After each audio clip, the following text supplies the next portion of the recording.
Good night, folks. Good night. Thank you very much for the stream. Thank you for coming on the stream.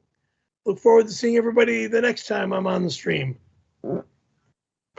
Curtis, get better, please. I look forward to hearing from you when you are healthy, wealthy, and wise. Gina, I look forward to seeing you when you get here. You know where I live. I look forward to your appearance. All right? Thanks for mentioning Gina. Okay, enough with the Gina. I'm kind of enough. She's here. Enough. She's here. Enough. You said it enough. I like what you said mentioning Curtis. Curtis, rest up, feel better. Hope. I know today was rough, but going forward, hoping for a speedy recovery from your surgery. My ear just died. Oh. My ear just died. Thanks for telling me. I was wondering why I was getting that blaring noise in my ear. So Curtis, feel better. And also, let's not forget about Chris Wolf, who we dedicated the stream to. If there's if there's an afterlife somewhere, you know, without getting too religious or, you know, whatever, I hope he enjoyed the stream. I do. So, you know, we dedicated, and, you know, as silly as that is, I know he was a huge fan. He actually, he wrote me a really nice email back in May. I think I shared it with you about how much the stream means to him and, you know, got him through some rough times. I believe... the guy that passed away you're talking about? Yeah. Right. Chris. So, anyway, it's a real bummer to I know you, Perry, I know you wanted... What? To have somebody pass, right? Yeah, it's a bummer to have somebody who supports the channel and was like, you know, totally Team PCL pass away. So our thoughts go out to him, and I hope Chris enjoyed the stream. As silly as that sounds, I mean that. So all right, big guy. I want to say thank you to you, Tom. I want to say thank you to everybody that works for us. Yeah. From New York to California. Including those in Colorado, Chicago, Texas. We don't have any. We don't Florida. have any. We don't have any Texans or Chicagoans working. Joey's in Florida. Heroes in Nevada. Okay.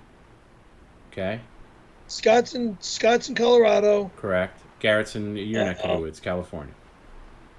And Heroes out here in California? No, Garrett's in California. You know that. Garrett's in California. Okay. Yeah. All right. Thank you to everybody. The Faster Blade live on Twitch. Perry, tell everyone about the time we met in Palm Springs 1978. You lightly tickled the hairs of my asshole with your tongue.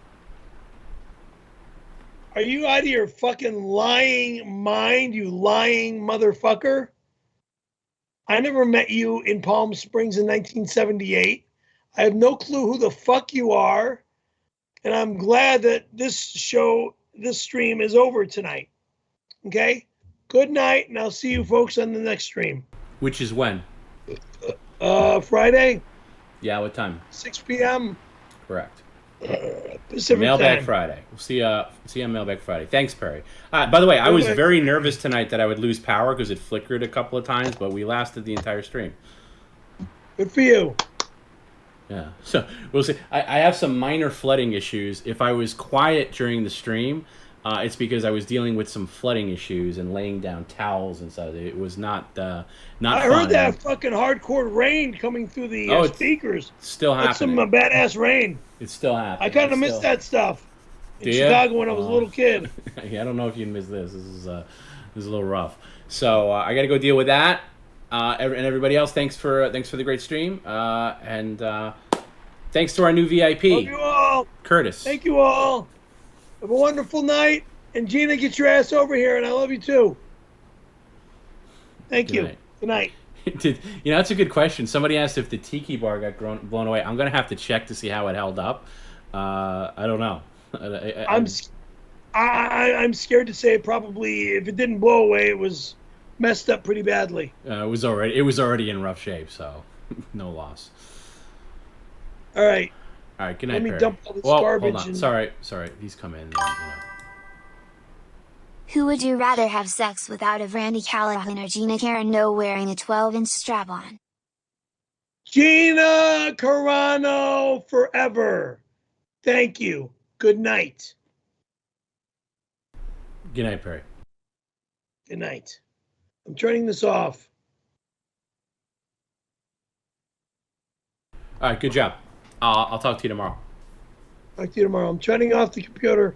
Go ahead. Restarting, I mean. You have my Okay? full permission. Thank you. Good night. There he goes.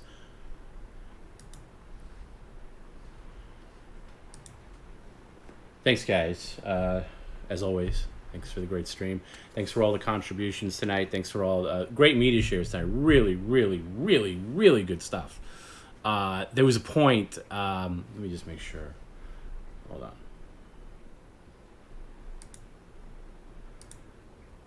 on. There was a point where I had to dart away. Not to bore you with details, but I had to like get some towels and throw them down because there was not major flooding, but some flooding. But I'm hearing the stream in my earpiece, and then I'm hearing I'm hearing some stuff, and I kept coming back, and I was like, oh, okay. And when I came back, and I saw some of the media share on deck, I had to stay put. And then when the zebra came on, it's very rare for me to kind of like, I'm very focused on the stream, and I'm very emotionless. At least I try to be. Sometimes Perry pushes my buttons. Sometimes I laugh at some things, and sometimes, but man, when that zebra popped up and he's running out, and I just kind of kept hitting it, and I was almost unconscious. I couldn't breathe, especially when he hung out in the hallway for a while. It was fantastic, and beautiful work. Really all around. The tiger too. I mean, everything was great. Everything was great. So it's very rare for me to be in like hysterics, like where I'm like wiping tears away. Especially at a time where I'm like nervous about the storm and everything, and also because in the room I'm in, probably why you can hear the rain so well is I have kind of the ceiling of the roof like taken out a little bit because I'm having work done, and that's why the rain is so prominent sound wise. So I've been nervous about that, and I was just I'm not exaggerating, I couldn't breathe.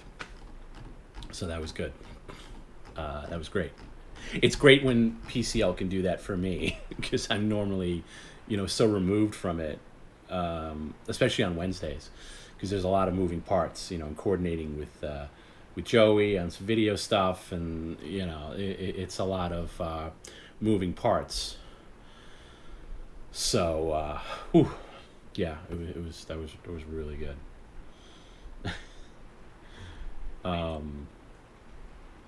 Yeah. And I don't know, it's funny. It's some things get old, and are naturally progress, and other things just hit harder and harder every time. So, Chacha says TomB is wearing a hoodie and jeans. No, I'm not actually. I'm wearing shorts, and I don't own a hood. You know what? That's not true. I do own a hoodie. I'm not really a hoodie guy, but. In my older age, I'm sort of becoming a hoodie guy if the weather permits, but it's something that I've come to kicking and screaming, much like wearing reading glasses, which I have to do now. I have to wear reading glasses, even doing the stream, even though I have two monitors that are 32 inches, and you would think that would be big enough, but no. I just got to acknowledge that my eyes are going.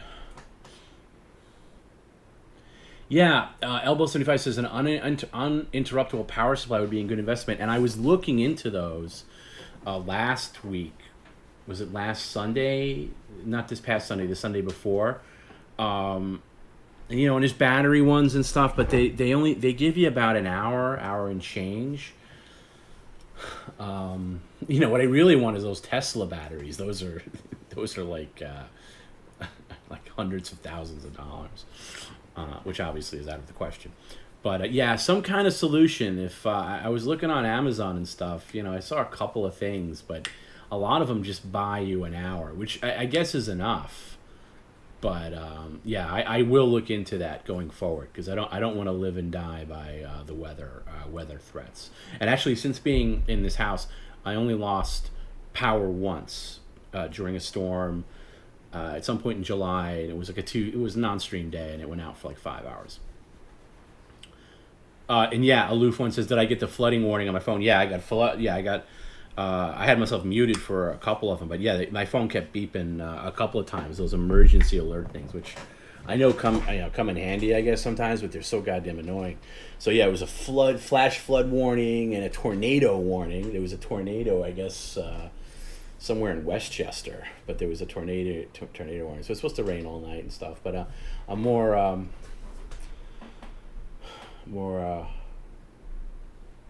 relieved now that the stream's over. Halloween is on a Sunday this year. Yes, we know. I got big plans for Halloween. Kind of.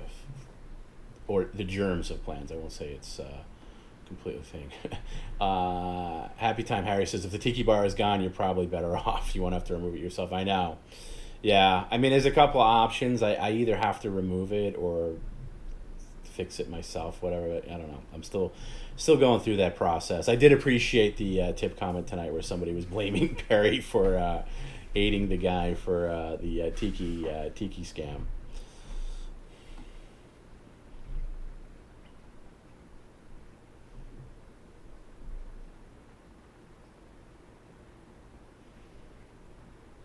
How many dangerous animals can we get in the hallway? I thought he was very reserved for the actual live tiger. Like the first time he actually charged out, which I was shocked at.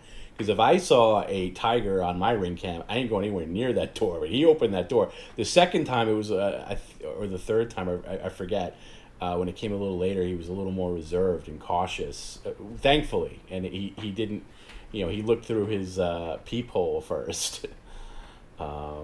Yeah. Joey says, I was dying several times. The reaction to the second tire gave me a deep laugh I don't usually let out. I know. I am the same. Like I said, it's not my position to really laugh it up on here because I'm trying to, run the stream and make sure everything goes smooth and everything and pay attention to other things. But I was dying a couple of times. Dying. Faster Blade, TomB, what are you wearing? I need the whole outfit. I'm wearing a Nike, I don't know what you would call them, like house sandals, flip-flop things, green shorts, and a royal blue t-shirt. Mets colors, but no Mets logo on it. Boy, Mets are just such an embarrassment right now. I can't even wear my my hat without feeling shame. Joey says Perry's going to have zebra PTSD. He might never be able to go to the zoo again. I don't know. He gets over things pretty quick. Cha-Cha says TomB is wearing cargo shorts, a Hooters shirt, Costco white socks up to his knees, and a fedora. That would be a good look.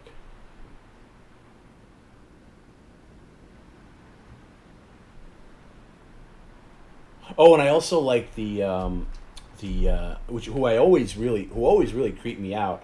The guy from Poltergeist 2, the old man. I forget the guy's name, and I think that the actor that is in Poltergeist 2, I think he passed away almost like within a year of that being filmed. Apparently, he was really sick, like he was stricken with cancer when he filmed that movie Poltergeist 2. That's why he looks extra like deathly, because he was really dying, and he was an actor, an old-timey actor. I can't recite his resume or something like that, but I remember reading about him, and he was like really put his all into that like little small role.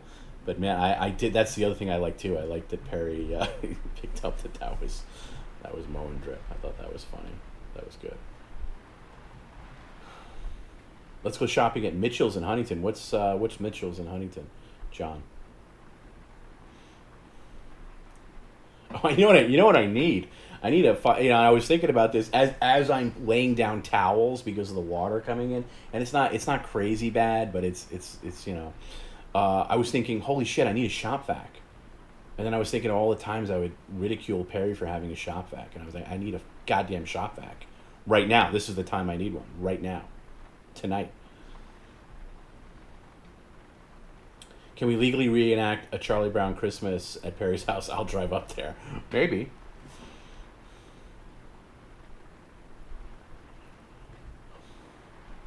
But Garrett put together a compilation. I didn't get to show it, but to Perry, but I'll show it here of Perry eating, and maybe I'll show this on Friday. This is just all the stuff he ate, because we were going back and forth. It was like, oh my god, like he's getting inundated with food deliveries tonight, and it's like it rains, it pours, because we haven't really had too many of those lately. And then all of a sudden tonight, it was an avalanche. It almost felt coordinated. I don't know if it was like, I have no way of knowing that, obviously. But I'll show this. This is just his food from tonight alone. Yes, it's got cheese on it, but I took my pills, so thank you. Don't I want to... Chick-fil-A, baby. My first talk about is this sandwich is delicious. It is a burger. The sandwich says fish SP. That's better. Yeah. Bacon and fish just do not go together. Oh, God. Oh, is it bacon and fish? I agree with that. Is bacon on there? And this looks like quarter pounder with cheese, extra salt, no pickles. That's nice. Added mayonnaise. What the fuck? That's a lot of oil for McDonald's.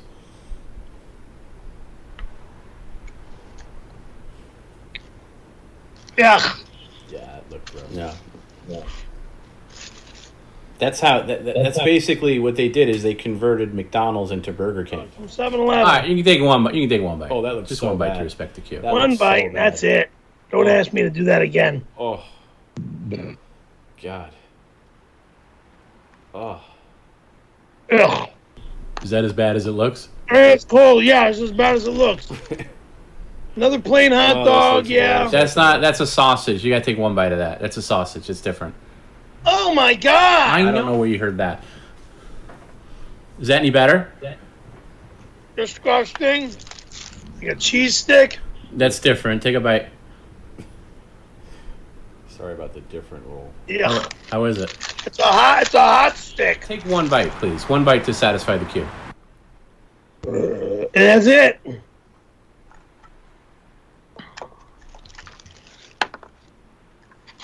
And then there is. I'm not having it. I'm not fucking having it. Whether you're having it or not is inconsequential, but you're doing bag scams. When I ask you if there's another bag and you say no, that's a scam. You hear the rain. Tacos. Okay, you got to sample it. Just a sample bite. I'm not sampling nothing. Fuck you. I'm too fucking full. Okay. And I'll make this the last delivery of the night. Wow. I didn't realize how prominent that rain sound was.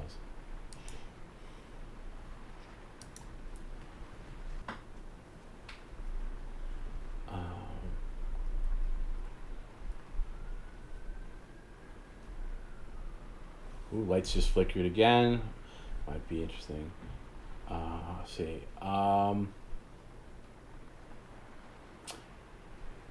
JPIL 1978. Am I going to see Johnny Marr in the Killers show? No. I don't. I saw the Killers in 2004. I saw them twice. I saw them once open for Morrissey, actually, in Chicago that summer. And then I saw them at a small Bowery Ballroom, which is a pretty small place, because they were supposed to do Lollapalooza, and Lollapalooza got canceled. So pretty much all the bands that were supposed to do Lollapalooza, they played small shows in New York, and they played a show, and it was great. And it was like right as that album came out, their first album. What was it, Hot? I don't even remember the name of the album. But that was a great album, that first album, and I think it's of its time. I think anything they've done after that is kind of just useless to me. I don't care. I didn't like I listened to their second album, didn't like it. I've never listened to anything past that. I just think they're one of those bands that kind of coast off that first album. I can't think of, unless I'm wrong, please correct me if I'm wrong, if they did anything past the second album. But no, I'm definitely not going to see them at Madison Square Garden. Madison Square Garden, I'll only go if it's like the Rolling Stones or somebody like that. I'm not going to go. And Johnny Marr, I've seen plenty, and Johnny Marr's great. I've seen him in small places, right up front, and it's great. But he does the same show every time, and I think once you've seen him once, it's kind of it. And no, so no, I'm not. I'm not going to go. Oh, General Ditwell, got my stuff sent. Should be there Tuesday. Thank you. I'm looking forward to that. Thank you.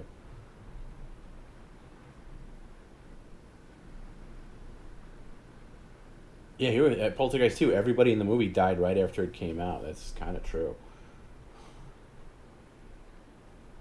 Under mysterious circumstances. And Poltergeist 2, is it worth it, Raccoon Money? It is. It's actually a pretty good sequel. It's a pretty good sequel. I love the first Poltergeist.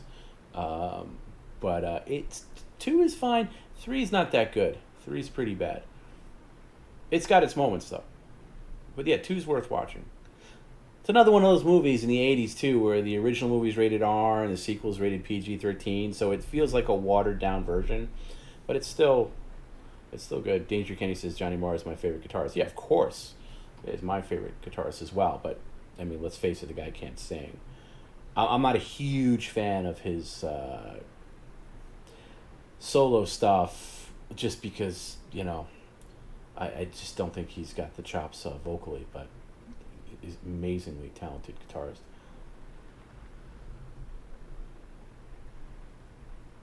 Yeah, and like JPL says, Marr performs Smith songs better than Morrissey by far and away. When Johnny Marr plays a Smith song, it's like, oh my God, that's how the song should sound.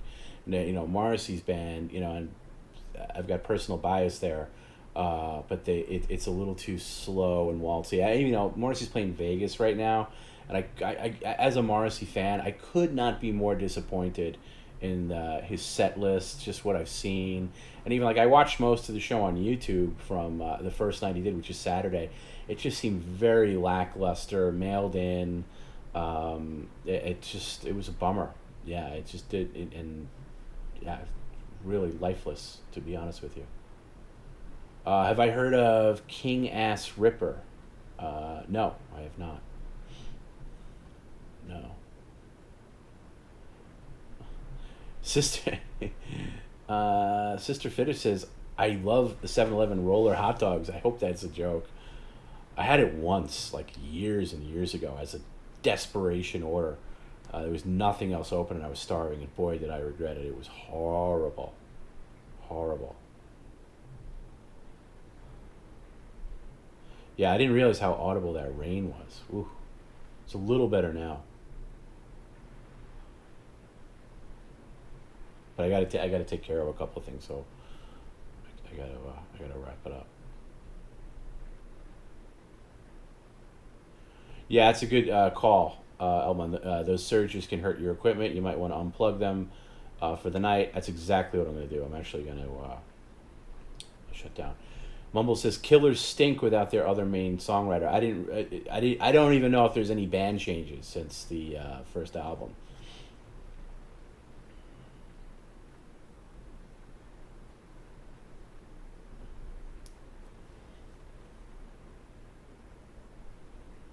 Johnny Price will say, I have come at it from a possible angle.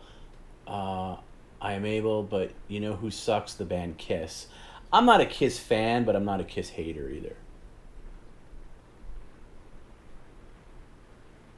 And I've never seen Coritha Hung says Phantasm. Phantasm's one of those series that's completely missed me. I never really saw them. I remember them from when I was a kid. I remember them being advertised. I remember seeing the boxes in like video stores, but I never really got. I think I tried to watch Phantasm too, but I've never really got into those.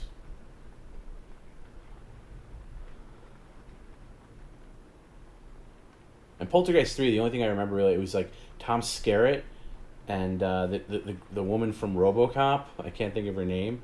RoboCop's partner in RoboCop. She played Tom Skerritt's wife, and Carol Ann was sent there because they were like related to Craig T. Nelson or Joe Beth Williams or something, and she was staying there. And then it was a high rise in Chicago, and the Poltergeist came out, but it just didn't have that same thing.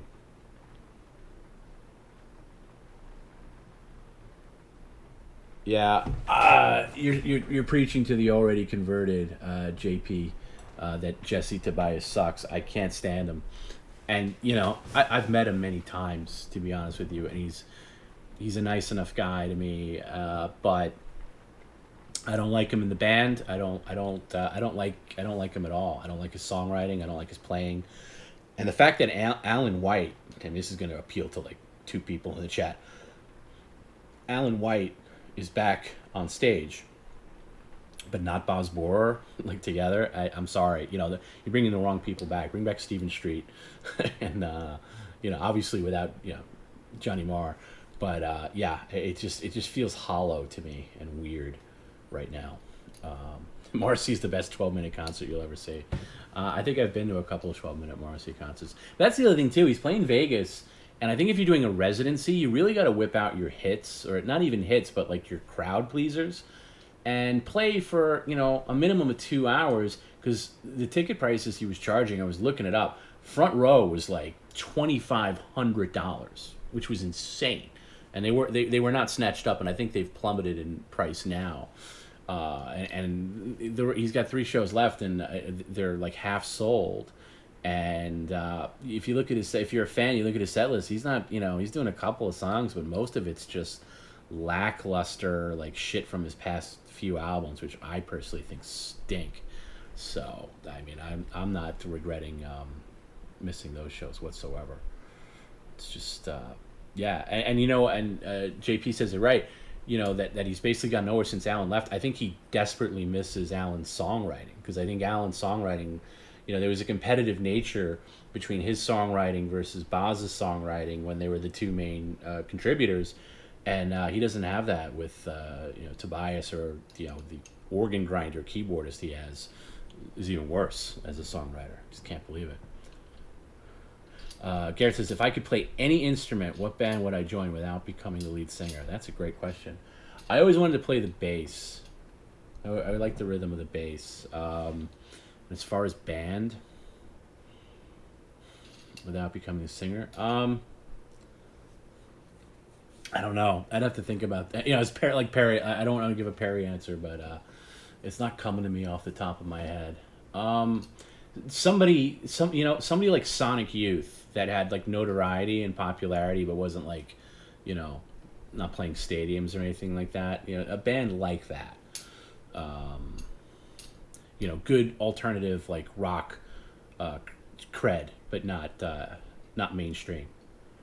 Because if I'm doing it for the love of the music, not for the love of money. If I'm doing it for money, I'm going with like fucking Coldplay or some shit like that. Oh, I didn't know that. The Killers member who wrote Mr. Brightside died. See, I'm so far removed from Killers news. I don't receive any Killers fanzines or anything like that. I didn't know that. Fashionably says Phantasm might be the scariest movie I ever saw as a kid. But does it hold up now? Oh, Nancy Allen. That's who Nancy Allen. Nancy Allen in Poltergeist 2. Couldn't think of her name.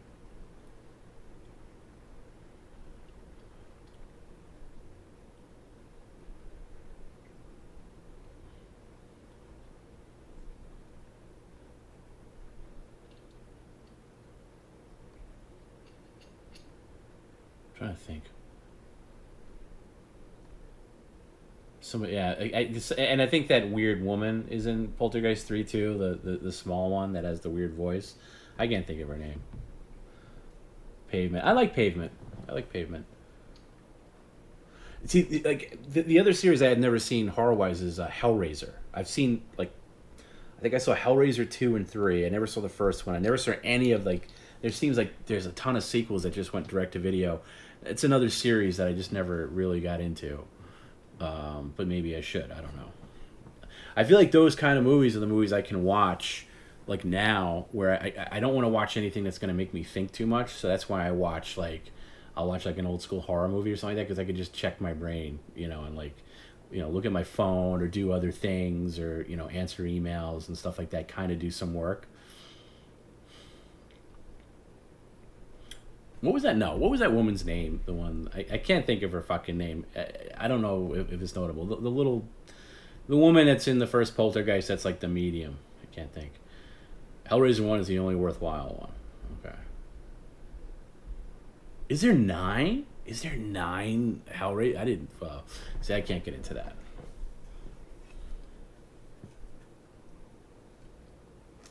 Hellraiser 1 is legit terrifying. Okay, I would check that out. I would check out Hellraiser.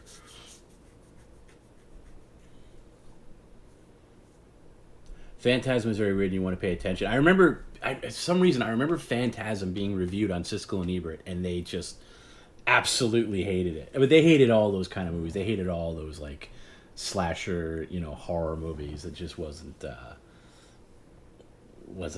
kind of thing. So, but I have that in my head as like, oh, they hated it, so it must be a bad movie or something like that from like being a kid and seeing it.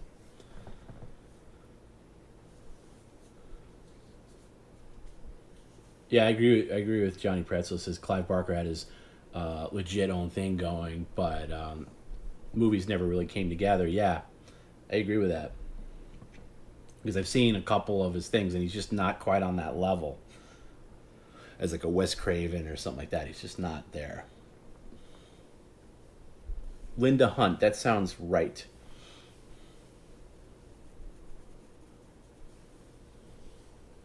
Yeah, that sounds right.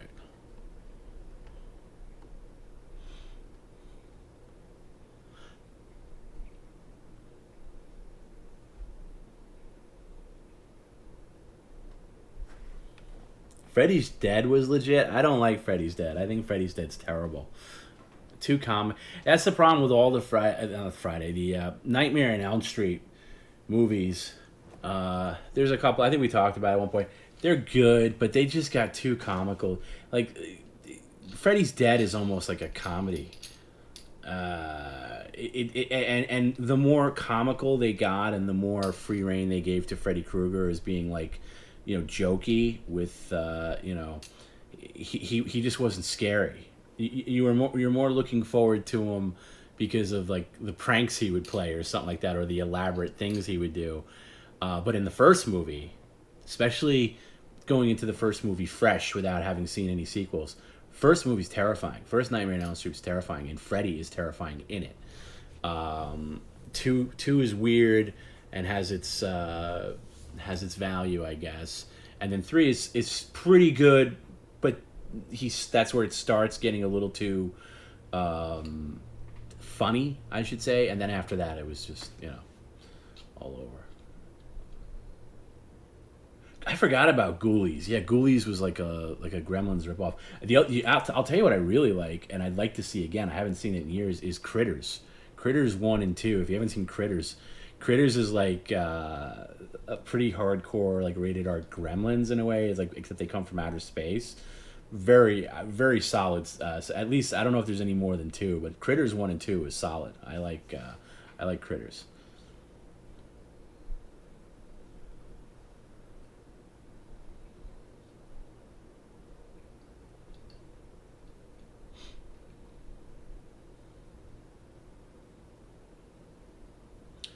Freddy's Dead was a literal cartoon. It was like Gremlins 2. I disagree.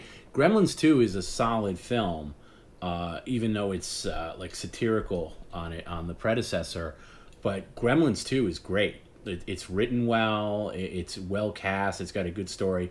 Freddy's Dead is just a mess. It's just a mess. But Gremlins 2 is a legitimately great sequel. I think, at least, anyway. John Deere said scared you off the toilet. Ghoulies scared you off the toilet. Is Critters getting a reboot? That's actually something I might get behind. That's good. And Tremors too. The first Tremors is great. The first Tremors is out of this world great. I saw the second one. It's okay, and I never saw anything past that. But Tremors, the first Tremors is fantastic. I would love them to do a Tremors sequel with Fred Ward and Kevin Bacon. See, you need Kevin Bacon. If you don't have Kevin Bacon and Fred Ward, it's not the same.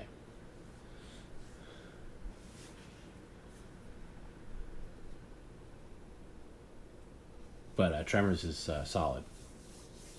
Really fun movie. It's like a fun drive-in type movie.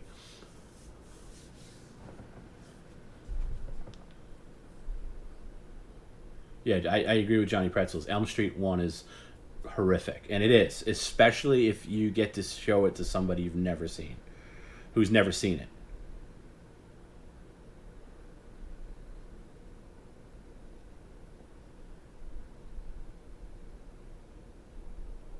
And you can't really say that about Friday the 13th. You know, it doesn't have it. There's no entry in Friday the 13th that you could say that about. That's like terrifying. You know, they're all pretty much like shit. You know, entertaining shit, but shit nonetheless. And Elm Street, the first one is it feels like a real movie, a real movie that's designed to scare people, like not just have shock value. You know, it's not a guy. You know, it's good and it's well performed. It's very good. And I like the first Child's Play too. The first Child's Play is great. The sequel's a junk. First Child's Play is great. And I'm actually very curious to see the new Candyman. I hear a lot of good things about the new Candyman. The other Trevor's movies could have been Michael Gross Needs to Earn a Living. But see, Michael Gross is so good in that first movie that they probably just, I'm imagining they just exploited that character to death and made him like the you know, probably the lead after Fred Ward left or whatever, which is too bad because he's a great supporting character, but he shouldn't be leading the film because then it turns into ridiculousness.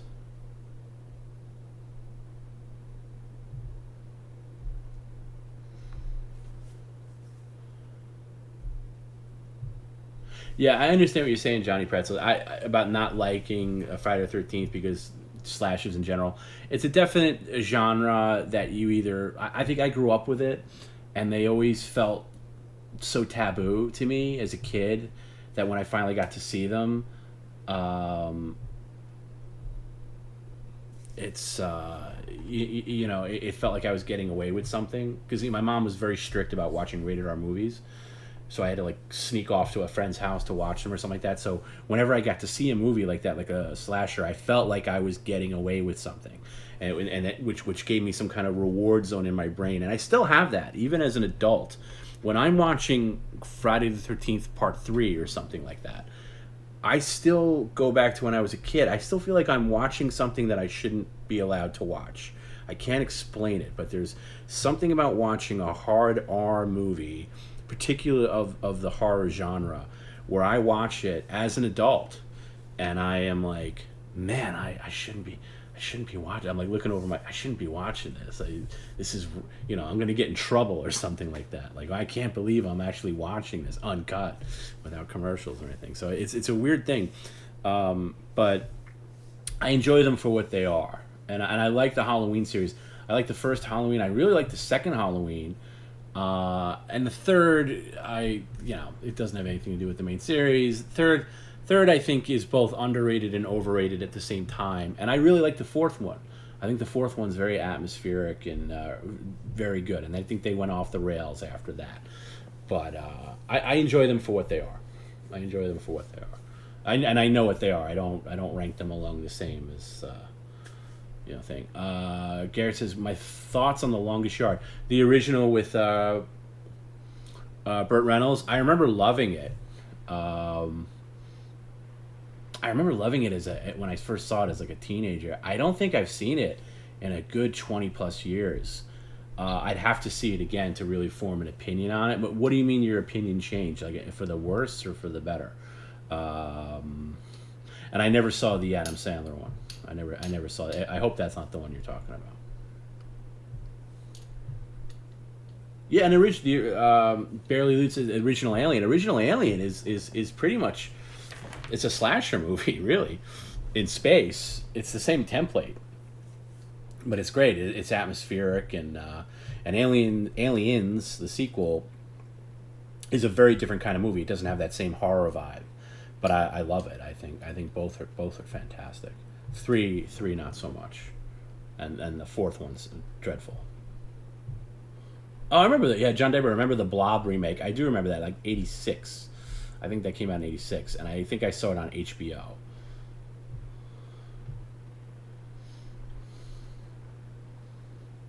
And that's a good point by John. He says slashers lend themselves to throwaway characters. Absolutely.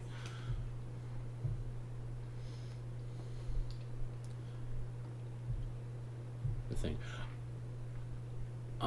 Oh, the whole 9 yard. Oh, what am I? Oh, I'm thinking of the longest yard, not the whole nine. Oh, the whole 9 yards is fucking dreadful. Oh, awful, awful, awful, awful. Terrible movie. For some reason, I read that as the longest yard with Burt Reynolds, which is prison movie with a football team. No, I remember seeing that in a theater with my girlfriend at the time. I hated it then. Awful, unwatchable, cringeworthy. And I know they made a sequel. I never saw it. Awful, awful, awful, awful movie. Bruce Willis. That's really around the time where he just started sleepwalking through movies. Bruce Willis is just fucking unwatchable at this point. I can't think of the last good Bruce Willis movie. Can't think of it.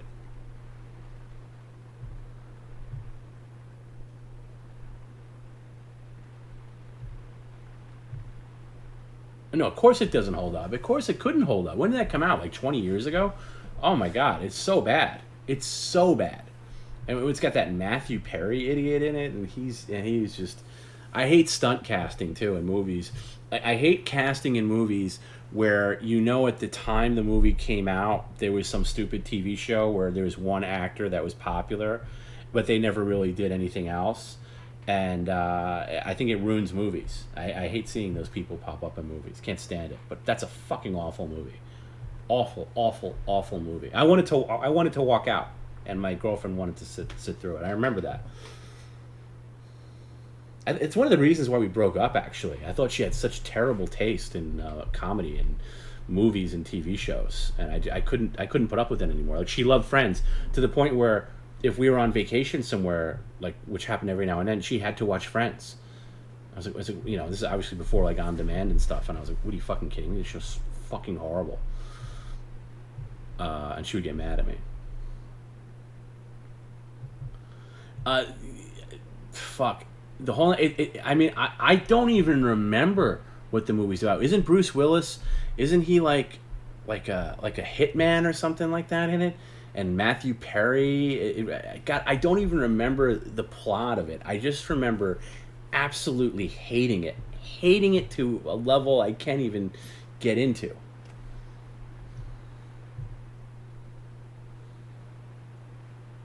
The rain's not so bad now, Tracy. It's not as bad as it was. I didn't see Almost Heroes. I didn't see Almost Heroes. I can't speak for that. But there was a lot of movies like The Whole 9 Yards around that time. There was a whole genre of movies exactly like that. Yeah, Fifth Element is good, but I don't think it holds up as well, to be honest with you. I don't think it holds up as well now. It's fine. I like the fourth Die Hard. It's okay. The one with Timothy Olyphant as the bad guy. And I never saw the fifth Die Hard, which took place in Russia. I refused to watch that because I just heard it's so bad. Yeah, man, he's just terrible. He really is terrible. And there's a guy that just couldn't wait to be a movie star, and I think he just cashed in and just made his money and just. And Matthew Perry bangs Bruce Willis's ex-wife. Bruce up faking death with the dental records. Yeah, I don't even remember the specific beats of it. Johnny Pretzels. Let's all agree on Glengarry Glen Ross. Yes, we agree that it's a great. It's it's one of those movies. Glengarry Glen Ross. Obviously, it's based on a play, but David Mamet play. But it's one of those movies where the cast elevates the material. It's so. Every role is so perfectly cast in Glengarry Glen Ross that I think it elevates. There's not much of a story there. It's very play-like, which is hard to translate to film, but the performances are so goddamn good that it just blows you away every time you see it. I saw Glengarry Glen Ross last time. I saw it about 2 years ago, and I love everything about it. I love everything about it. I love Jack. And every time I see it, I gravitate towards a different actor in the film. Like, one time I watch it, I could be, everybody's into the Alec Baldwin scene. That's fine. But then I'll study. I'll just look at Alan Arkin and really just get into his character. And the last time I watched it, I really got into Jack Lemmon, that scene where, speaking of Rain, where he's like desperate to close. His daughter's in the hospital, and he's behind on payments, and he's just desperate for a sale, and he goes out in the pouring rain and goes to that guy's house to make that desperate pitch, and the guy's just like not interested, and I think the Simpsons character of Gil, the hustling salesman, is based off Jack Lemmon and Glengarry Glen Ross, and he's Jack Lemmon's days are over. Like, his style of salesmanship is from a forgotten era, and it's not working on this guy. He wants nothing to do with him. Whereas, Pacino is on another level with his pitch, working on, I forget the actor's name, when he's in a Chinese restaurant, he's just so smooth and is working on a completely other level. And Jack Lemmon's like doing these tried and true salesman things, and he's just pushed out in the pouring rain, and it's just heartbreaking. And then other times I'll watch Ed Harris, and Ed Harris is perfect as the asshole. And then all through Kevin Spacey's great. A very early Kevin Spacey role. It's fantastic. If you've never seen Glengarry Glen Ross, do yourself a favor, watch it immediately. It's fantastic.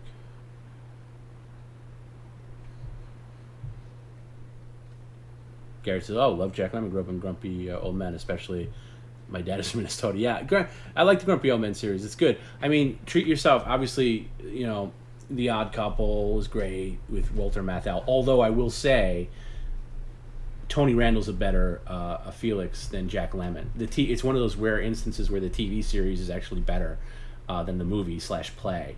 But if I had my dream team, I would go with Tony Randall as Felix and Walter Matthau as Oscar. I'd like to. I think they did that on Broadway once, in the 70s. I would have loved to have seen that.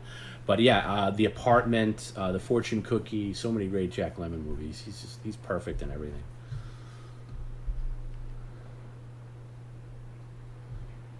Speaking of, it's funny in PCL. There's a person with the name Ricky Roma. I haven't seen that. That's funny. Oh. Hold on. Yeah. Wait, I can't hear you. Say again? Do you have a way to find out if Gina is coming over tonight or not? No, of course not. How would I know that, Perry? I would say absolutely not. You would say 0 to no? What time is it there now? It's 11:10. I sent her a message on Instagram saying if you're not here within 30 minutes, I'm just going to jump in the shower. Okay. You know what? Maybe take a break from Instagram for a little while. It seems... Well, it's the easiest way to reach people. That's what I know. Yeah, I know, but between Cafe Lou and the fuck Cafe Lou and the prostate pill scam that was $400 whatever dollars that you wasted on that. Prostate is not a scam. It's good. It's working. It works for me. Is it $400 good? $400? Yeah, that's what you paid. For 7 bottles? Yeah. Oh, Jesus. I don't know. Do you even look at the bottom line when you order these things? I didn't realize it was that much. Yeah, but that's my point. Do you look at the final price, or you just click order? I read everything, but I didn't see that it said $400. Yeah, that's the problem with these type of things that advertise on Instagram. They're looking for impulse people like yourself. Well, I didn't order that off Instagram. I ordered that off the TV set. Oh, you said it was okay. Either way, whatever it is, they prey on that where it's like, oh, here's one bottle for X amount of dollars, but you have to. Right. And now we've run into this. And then they send you enough bottles to last you for six or 7 months. Yes, but. And we've run into this in the past because you've gotten stamina pills, you've gotten weight loss pills, all these magical beans that you again, we've had this problem in the past where, and in the past it's been my money. Thankfully this is your money, but it's basically every one of them runs by this template where it's like, the first bottle is cheap. The first bottle is like $19.99 or something like that. I'm making that up. And then 30 some bucks. Right, and then you have a week to cancel your subscription, because when you sign up and order it, it's $19.99. But the fine print says you have 1 week to cancel this trial period, and then you'll be charged X amount, and then you'll get like a year's supply or 6 month supply, as you said. And that's what they hope. What they hope for is you don't read that fine print, and they hope that you're going to forget about it and not cancel it, which is what happened. And they sent you the mother load. And then, you're out. I mean, look, if you enjoy the pills, that's great. I just don't think that they're... I've been sleeping at night. Okay, fine. I think whatever you got, you could have got at Costco or GNC for, a fraction of the cost. Well, I've got something similar. It's like half the strength at Costco. So that's why I bought this. I got Prostate Plus at Costco. This is Prostate Maximum or Prostate Extra. Yeah, I know. They got all these fancy words. It's a scam, and we've gone through this before. I kind of agree with you. So yeah, I went a little overboard with this. Yeah, no. It's not gonna happen again. Okay, I know, but we said that last time, and then it always happens again. But anyway, what's your favorite Jack Lemmon movie? God. I met him at the Dinah Shore Classic. Wow. Jack Lemmon. Wow. My favorite. I really don't know movies with him by name. Did you ever see Glengarry Glen Ross? Is that a person or a movie name? It's a movie. I'm still. By the way, I'm still on the stream. I'm on After Hours. That's why I'm asking. I don't know. It's possible. Did you ever see The Out of Towners? The original who was one. In that? It was Jack Lemmon. And Sandy Dennis, I think, played his wife.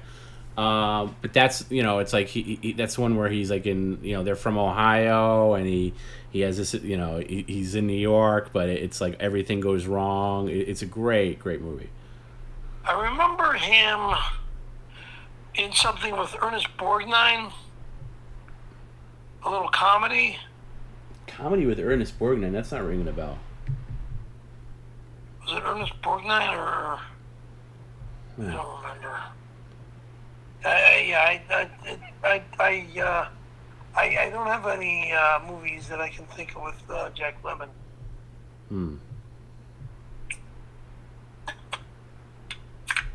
Favorite horror movie?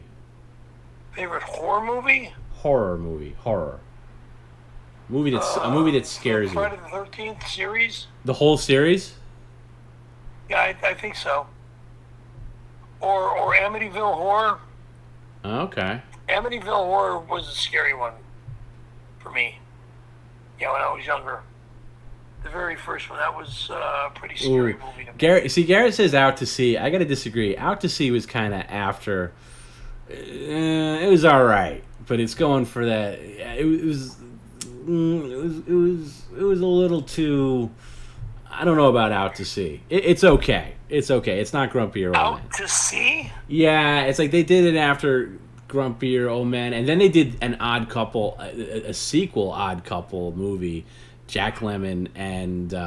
That's right. There we go. The original Odd Jack Couple's Lemmon great. And the Odd Couple. There we go. Yeah. I don't remember who. Yeah. All right. Yeah. With Walter Matthau. I mean, come on, Right. Walter Matthau. Right. Do you actually have Jack Lemmon's signature in that book? I think I do. Oh, I gotta see that book. When you're out here, you'll see it. I can't believe I forgot I'm not selling it, actually. No, don't. The golf. Oh, okay. Thank God Garrett was being sarcastic. He didn't really mean that. Ooh. Yeah, the golf program from back in the, what was it, 70s? Yeah, I know. We went through it. You have some great signatures in that. I definitely. Yeah, Bob Hope. Bob Hope, Howard Cosell. Amazing. That's a really amazing collection of signatures. Like unbelievable, Sure. unbelievable. Johnny Pressos wants to know, what's your favorite film of all time? Your all-time favorite movie, the movie that makes you happy the most. Your favorite movie. My all-time favorite movie. Yes, and if you say Lords of Dogtown, I'm going to murder you. So don't say that.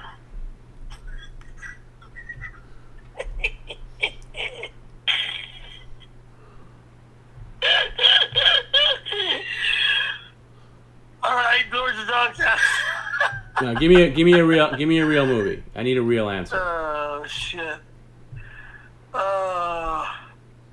That's kind of funny that you made that comment. I agree with Mumbles, who says my fellow Americans with James Garner is better than out. See, I always kind of wonder if the Garner role was meant for Math Hour or something like that, and he couldn't do it for whatever reason. But I agree, it's pretty good. Yeah, your all-time favorite movie. Please don't say Godfather or like Goodfellas or like some stupid, a movie that everybody says. I'm gonna pull away from mafia films and stuff like that. I'm thinking something like American Graffiti, because it was a fun movie. Okay, it was everybody had old roadsters from like the early era of the 1920s and 30s. They built these cars up through the 50s and 60s, made them hot rods and shit. It's a good movie. I mean, but Gone with the Wind could be one of my all-time favorites. Yeah. By the way, what's with the chat giving Tracy a hard time? Let's chill out on going after Tracy. Tracy's a good girl. Tracy who? Tracy. Wow. I mean, Tracy in the chat. Tracy Elliott. Oh. Let's. You like Tracy, right? I don't know her personally, but. Well, I got news for you, Perry. You're gonna call her on Sunday. You're gonna call her. Really? Yeah, it's gonna be fun. Tracy Elliott. Is she related to? No, never mind. I'm not gonna say that. Nobody you know. Okay. Nobody you know. Forget it then. No. I used to have a junior high school girlfriend named Tracy Spears. No. No, give me a definitive answer to your favorite movie. I can answer my favorite movie. Give me your favorite movie. My favorite movie, my all-time favorite movie. Yeah. Can I say Windy City Heat or no? I mean, if that's your answer, I mean, you're in it. You're biased. Because I starred in it. Is that your answer? Because I starred in it is the reason why it's my all-time favorite movie. But if it's my all-time favorite movie that I have seen, what's the movie that I saw the most? Yeah, I mean, just give me an answer. Something that you like, something you see, something that you go back to and watch a number of times. Right. Because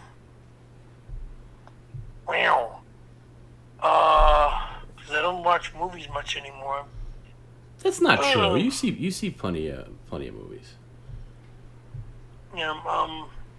Look. If Windy City Heat is the answer, if American Graffiti is the answer, that's fine. I just want a real. I like American Graffiti. But that was brought up in the stream tonight, and I don't know if you're just saying that because it's fresh in your mind. No.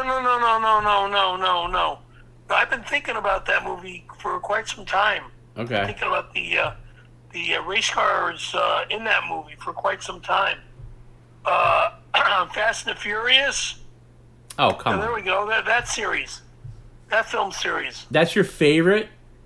That's one of them. You know, Fast and the Furious. Fast sniper cars. Fast and the Furious is just a ripoff of Point Break. You know that, right? It's just it's a complete ripoff.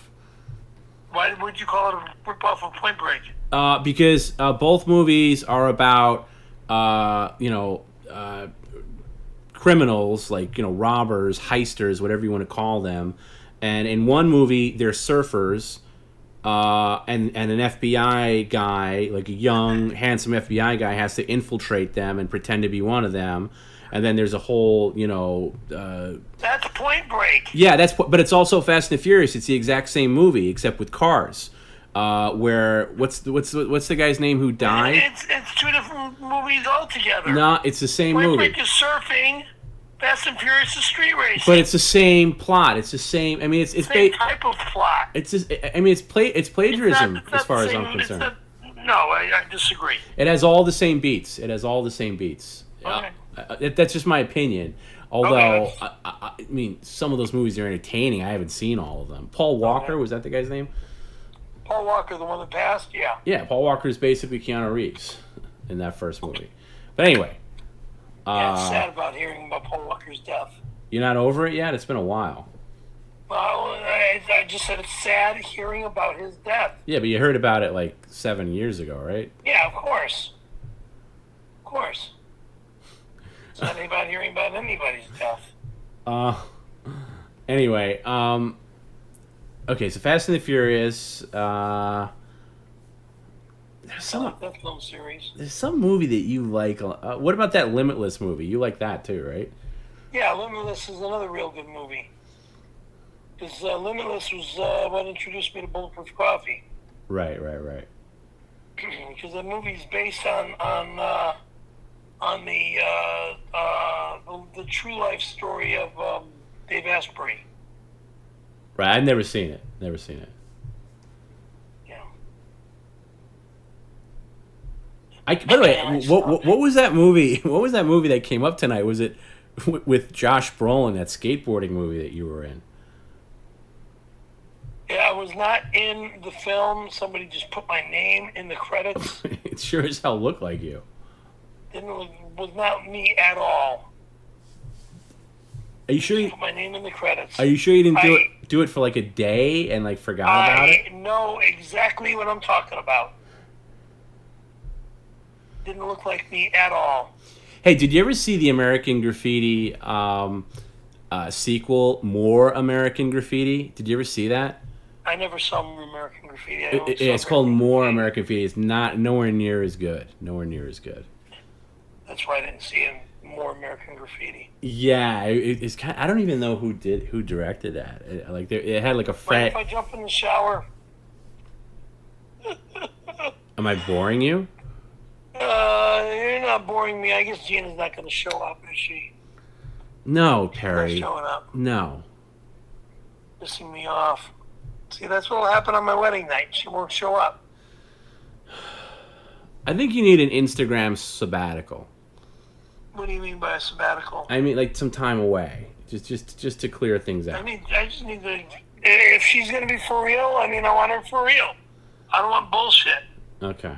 Whether it's on Instagram or on Twitter or on fucking YouTube, I want for real. If you're gonna show me respect, show me respect. I don't want liars or bullshit artists. Oh, I'll be right over. Yeah, wait up all night and you're not even here. Fuck that. Jump in the shower and I'm going to bed. What's the best? I hear you screaming out my name. What's the best? Okay. What's the best comedy of all time? Not including anything you did. So no Windy City Heat. The best comedy of all time? In Europe. Richard Pryor in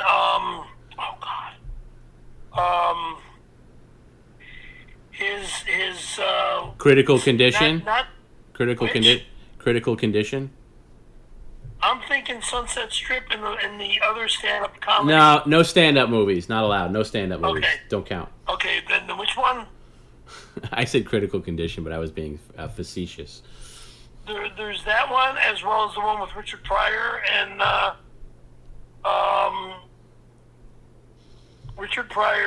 James.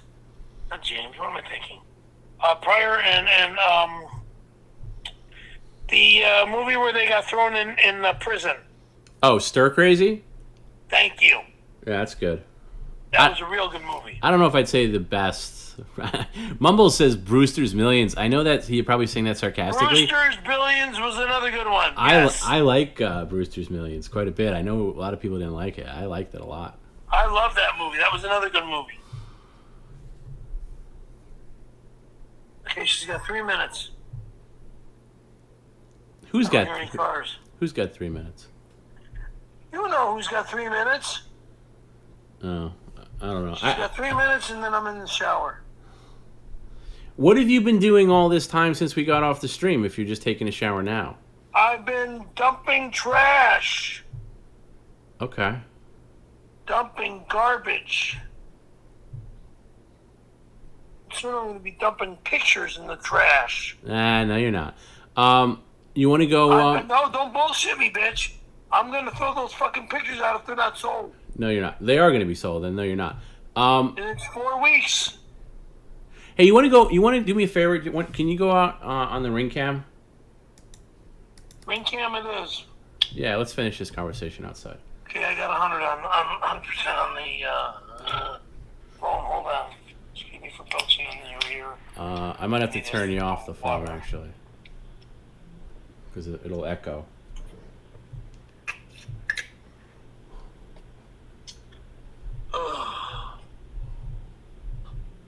Sheila said to not do the Brazilian because it'll hurt. Yeah, I don't care. I don't care what Sheila says. You got paid a good chunk of money. You and Garrett are going to split that. Actually, Garrett's going to take some of that. Okay, what do you need? I just wanted to have a visual. Of what? You, just I just wanted to see if you would go out. Are you serious? What did Sheila tell you about the Brazilian? They're painful. Yeah, okay. Of course, getting hair. It's extremely painful. Yeah. With all this hair on my body, I'm saying no. Where you going? Where you going? Where you going? Where you going? Don't go anywhere. Can you say goodnight? Can you say goodnight to everybody still watching? Good night, everybody that's watching. Goodbye. I'm gonna jump in the shower. Tina's not coming over. Good night. She's not. Hey! Can you do like a jumping jack or something? If I play some music. No.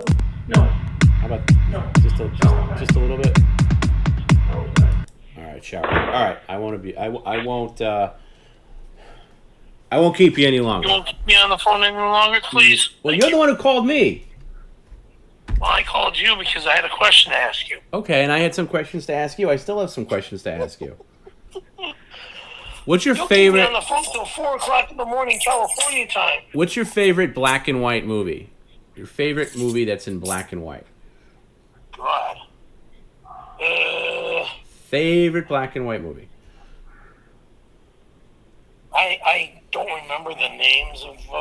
Come on. I'm thinking. The Wizard of Oz doesn't count because that's also in color. I wouldn't have said the Wizard of Oz. Okay, I'm just saying it's not. Because I didn't like the Wizard of Oz any. And no modern movies that do black and white as like an aesthetic. That doesn't count either. Fuck that. What, the Three Stooges in black and white? I mean, is that your answer? Laurel and Hardy, maybe. I don't know. Right, but you got to name a movie. I don't know the names don't. of movies. I'm too brain dead at this hour. Shorts don't count. I don't know the names of movies at this hour. I'm too brain dead. Okay. Favorite sitcom from every decade, starting in the 50s up until the end of the 90s, because I won't make you go past that. I have no idea what the fuck you're talking about. Good night. Favorite 50s sitcom. Let's start with the 50s. What are you talking about? Like, I know what comedy show from the 50s. What? Route 66? That wasn't a comedy. I don't know. I have no idea. I'm okay, going to bed. Well, like you can go. I'm going in the shower, then I'm going to bed. I Love Lucy, The Honeymooners. Honeymooners. Okay, Honeymooners. So you're just gonna say what I said. Okay, now we're gonna move on to the 60s. A little easier. Favorite sitcom from the 60s. Honeymooners. Honeymooners was one season. I mean, Honeymooners was the 50s. Lucille Ball is in the 60s. No. I Love Lucy is technically in the 50s. There's other Lucy sitcoms in the 60s, but that wouldn't be the answer. When I was born, it was the 60s. Okay. Basically, any other answer other than the Andy Griffith Show is wrong.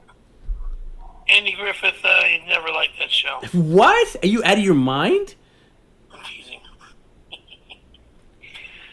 No. Ron Howard was just some young kid. Yeah. Okay, but there's a bunch. There's so many. There's so many in the '60s.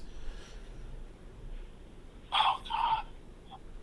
You're trying to keep me awake, and I don't want to stay awake. I want to jump in the shower. All right, and go to sleep. look. You got the heavy hitters. You got Andy Griffith, obviously. You got the Munsters. You got the Addams Family. Okay. You got My Three Sons. Which My Three Sons was a cute. yeah, I wouldn't put it as the best though. No.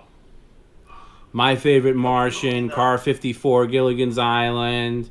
Gilligan's Island I liked a lot. Partridge Family, Gidget, I Dream of Jeannie. I liked a lot. I liked Gilligan's Island and the Partridge Family a lot. Get Smart. Get Smart I also liked. Okay, pick one. Bewitched, Dick Van Dyke Show. The Flintstones, I'll accept because that was in prime time. F Troop. The Flintstones was a cartoon and will always be a cartoon. Yes, but it was in prime time. I'll count it. If that's your answer. All right. Well, then the Flintstones. Okay. Yeah. Moving on to the 70s. Favorite sitcom from the 70s? Happy Days. All right, I'll accept that answer from you. Happy answer. Days. All right, moving on up to the 80s. Favorite sitcom of the 80s?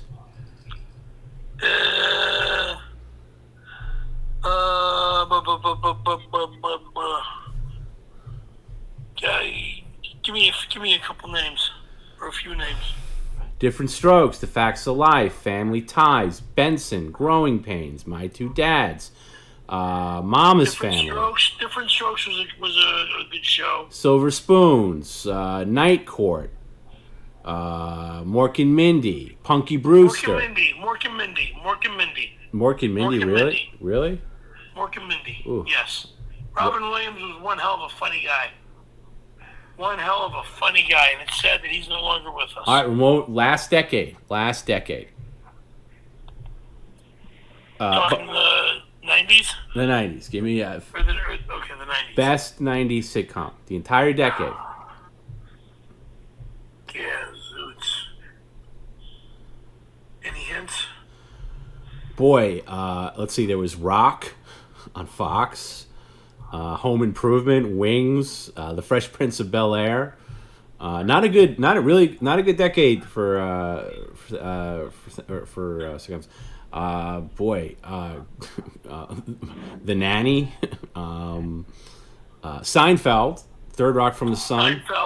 Seinfeld. Friends, Everybody Loves Raymond. Friends. All right, fuck that. Friends. Okay, I gotta hang up on you. All right, now we're done. Friends. All right, let's start over. Except now we're gonna go hour-long dramas, starting with the 50s. Go. God, why are you keeping me on the phone? Because I want to know the answer to this question. Jesus Christ. First off, I wasn't alive in the 50s. Doesn't matter. I wasn't either. So I have no clue about the 50s. Okay, Bonanza, Dragnet, Gunsmoke. I like Bonanza, I like Dragnet, I also like Gunsmoke. Have Gun Will Travel. What? Have Gun Will Travel. I don't know that. I never heard of that. Okay, well, it was in it. Big song. Lassie. I remember Lassie. The Lone Ranger. Lone Ranger, I remember that show too. Rawhide. I didn't remember Rawhide. The Twilight Zone technically belongs to the 60s, Twilight but started in the I was 50s. addicted to.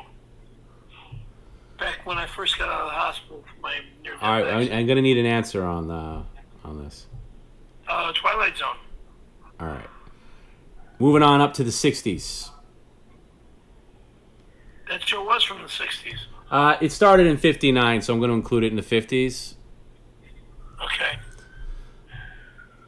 All right, now we're into the 60s. What about the 60s? I'm asking what's your favorite hour-long drama, and that includes all genres. That's not a comedy, basically. Okay? Drama from the 60s. Give me hints, because otherwise I don't know shit. Well, you got Star Trek, okay? Lost in Space. The Avengers, not the Marvel Avengers, but the regular Avengers. Right. I'm trying to think. I like Star Trek as well. But I would prefer Star Trek rather than Lost in Space. Lost in Space is a kind of a dorky show. Yeah. Why do you have the outside ring camera running while I'm talking to you as I'm inside my house? Well, why don't you come back outside? No. That's why I had it running, so I was talking to you outside. Can we finish? Because I'm I'll not tell you gonna what. be outside. I'll tell you. Can we finish this discussion outside and then I'll end it? I promise. What, in 2 minutes? Yeah, we're in the 60s. Let's just do this on it's much more visually pleasing. It's visual. It's I more. want to get in a fucking shower and then get to sleep. See, now I missed the thing. I gotta reactivate it. I know, but let's just finish this up, okay? Fucking A, you're an asshole. Remember, we're still in the 60s. Still in the 60s. God damn.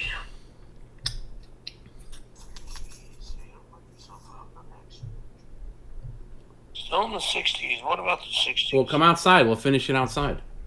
Yeah, fucking Zeus. Okay, you were right by the door the whole time. On my bed. So, what did you hear? The Ring camera? Is that what you heard? Yeah, I can hear the ring camera outside. Okay. So we're in the 60s. 60s drama. 60s. Hello? Yeah, 60s drama series. No, we're in the 60s now. Yeah. Oh, thank you for sending me the picture of Curtis's egg. I'm gonna need a better shot of that, but thank you for sending that. Okay, yeah. So I'm just giving you a name. The Fugitive is another seminal show of the 60s. I don't even remember that. You remember the Fugitive, Richard Kimball? No. The show the movie was based on? Good Lord. Yeah, I don't remember that. Okay, well, we need an answer. Batman, I guess, counts. The Prisoner. Of course, Batman definitely. Batman? Batman, Superman, yes. Well, Superman's not 60s. 60s. Okay, moving on up to the 1970s. Favorite drama of the set. Doesn't have to be 1 hour. It could be any length, by the way. But something that would be classified as a drama. 1970s. So many to choose from. Oh my God, I know. So many. Just need one. Your favorite. It's true. Mumble's saying, yeah, Batman's not quite an hour. I got to walk that back. You got to give me a different answer. Batman isn't an hour. It's true. It was a half-hour show. And sometimes they doubled up. But yeah, it wasn't an hour. We got to go back to the 60s, sorry, before we go to the 70s. I need an answer in the 60s. I know. It's a tough question. What are we talking about for shows in the 60s? Hour-long drama. I did set it up as hour-long had to be the prerequisite, so it's got to be an hour-long. Sorry. Route 66. Was Route 66 an hour? From the 60s, I think it was. Are you just throwing that name out there? I'm talking about old. I don't remember. Route 66. It does. Drive from let me LA to see. Chicago. Yeah, I know it qualifies. Okay, let's see. Route 66. I think that was a movie rather than a. No, it was a show. See, you're talking yourself out of it now. All right, I guess it counts. I'm tired. That's why I'm talking myself out of it. All right, 70s. Let's go back to the 70s. 70s, best drama series of the 70s, in your opinion. Best drama series of the 70s. In your opinion. Charlie's Angels? That counts if you want to make that your answer. Oh yeah, there we go. And the girls, my favorite girls. Okay. Jackie Smith, Farrah Fawcett, Kate Jackson. 2 more decades to go. Okay. 80s drama show. Drama show of the 80s. It's so many to choose from. So many. Tons. Oh my God. Best drama show of the 1980s. Give me some hints, please. Okay, you got Miami Vice, Hill Street Blues, Knight Rider, The Dukes of Hazzard, Airwolf, Remington Steele, Dallas, Falcon Crest, Slow down. Quantum Leap. Starsky and Hutch, that's an hour. That's 70s. 80s. Yeah, I'm looking for Dallas. Dallas. You're a soap. That's a soap. Actually, no. Dallas is late 70s. Dallas doesn't count. Dynasty. Uh, Dynasty with Linda Evans. That's your favorite drama of the 80s? That was in the 80s, correct? Yeah, I think. Let me double check on that. Or was that 70s and 80s? It might have carried over. It's got to start in the 80s though. Okay, if it started in the 80s, I don't know. I don't know if it. I'm not. It might be 70s and 80s. Hang on. Let me see. Knight Rider. Knight Rider was 80s. Knight Rider's 80s. Oh no, Dynasty's 81. It counts. If you want to go with it, it counts. And Dynasty. Wow. All right, these are some unusual choices. Okay, 90s. Best drama series of the 90s. Yeah. Move closer to the ring camera. It's hard to hear you. Best drama series of the 90s. Give me some hints, please. The X-Files. Never watched that. Xena Warrior Princess. I did watch that. Walker Texas Ranger. Baywatch. Jag. I did watch Xena. Baywatch I watched sometimes. Keep going. I'm thinking, 90s is a weird... We're going to stick with Xena. Xena Warrior Princess? That was kind of a superhero show. Yeah. Yeah, I like Xena. You could technically say Sopranos started in 99, but that's on the cusp. You want to say Sopranos too? You never saw the Sopranos. You can't say that. Like you. You gonna go Xena? Are you really gonna go Xena Warrior Princess? Yeah, she was a superhero, so yeah, of course. She wasn't a superhero. She was a warrior princess. 90210. Right. 90210 was a good show as well. Melrose Place. 90210 was good. Melrose Place was good. Yes, I had a friend that used to go to high school with Heather Locklear. NYPD Blue, Law and Order. NYPD Blue, I could add that to the list. Yeah. Law and Order I never watched. Twin Peaks. Twin Peaks, that was a huge deal. Twin Peaks was good. Are you sticking with Xena Warrior Princess? I'm sticking with my Xena. Really? I used to love that girl. Yeah, I used to love her. You used to love her? I used to love her. Wow. Still do, actually. She was a very pretty lady. All right, favorite late night talk show of any era. Favorite late night talk show of any era. Any era, favorite late night talk show. Well, we know Johnny Carson was the leader of all. That should be your answer, but I'll accept other answers. It's Johnny Carson. Johnny Carson, of course. Johnny Carson. Favorite TV movie, made for TV movie of the 1980s. Made for TV movie. You're insane. You want to just keep me out here until I fucking fall my ass. They call them telefilms, made for TV movies. It could be one part, it could be two parts.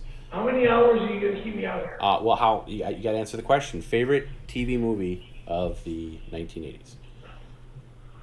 I don't know because I don't remember. Oh my God, there's so many. That was the era of the TV movie, the 70s and the 80s. I don't remember. My brain is just fried right Boy, now. you got The Day After. You got V. You got V, The Final Battle, which was awesome. Those two. I mean, good Lord. I mean, you could just go. Can I go inside and take a shower and sleep? Yeah, give me an answer first, though. I don't know. All right, we'll come back to this on Friday. Thank you. Good night. Good night. You called me. You called me. I called you for help. Yeah, but you still called me. Bastard. I gotta blame you, you fuck. All right. Good night. Good night. Bye. Bye. Always nice when you get a surprise Perry guest appearance. You know why I keep him on so long too? Is like he often wakes me up. At like he'll call me at like this time, like on a non-stream day or whatever. You know, I know now to turn my ringer's kind of set off, except his number, and so yeah, it's like a little bit of payback. I know we got to talk about this. Perry likes Friends. That's a problem with me. That's a problem. I hate Friends. In fact, it might be the show I hate the most. If you were to tell me, if I had a marathon or binge, Friends or like some garbage like TGIF ABC show like Full House, some of that, I'm taking Full House. Real question, what's the second best late night talk show of any era? I'd probably Late Night with David Letterman, when Letterman was at 12:30. I think that would be the right answer. He'll never call me again during After Hours. I wouldn't wager a bet on that one. I wouldn't. Oh, Mumble says the perfect answer for the TV movie, Brian's Song, because it was so badass it was released in theaters. Yeah, so good. Yeah, I agree with that. Brian's Song's probably the answer. I'm the Joey to his Ross. I'll tell you what, Cha-Cha, I don't even get that reference. That's how much I hate Friends. I don't even get the reference.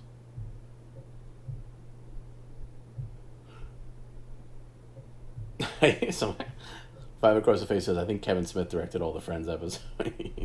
Maybe.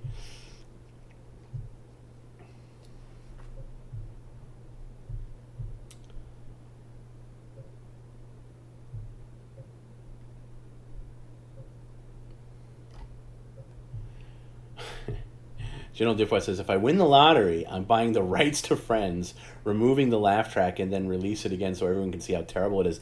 That's a great point. If you go on YouTube, somebody's actually kind of done that. If just type in, it might be the same guy, but I remember seeing that on YouTube. Like, the guy took out the laugh track as much as you can do, and you just see how terrible it is. And I'm sure you could do that with other sitcoms too, but it's way more entertaining with Friends. So it's basically took Friends and removed the laugh track, and you could just see how fucking terrible it is.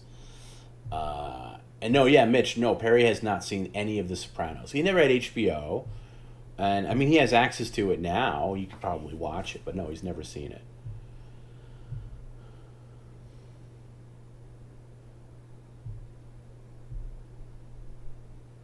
Is Perry ready for mailbag on Friday? The Saudi flag from the Taliban. Yeah, that should be interesting. He's got a couple of good ones. I know they're in the tank for Friday. It should be an interesting mailbag.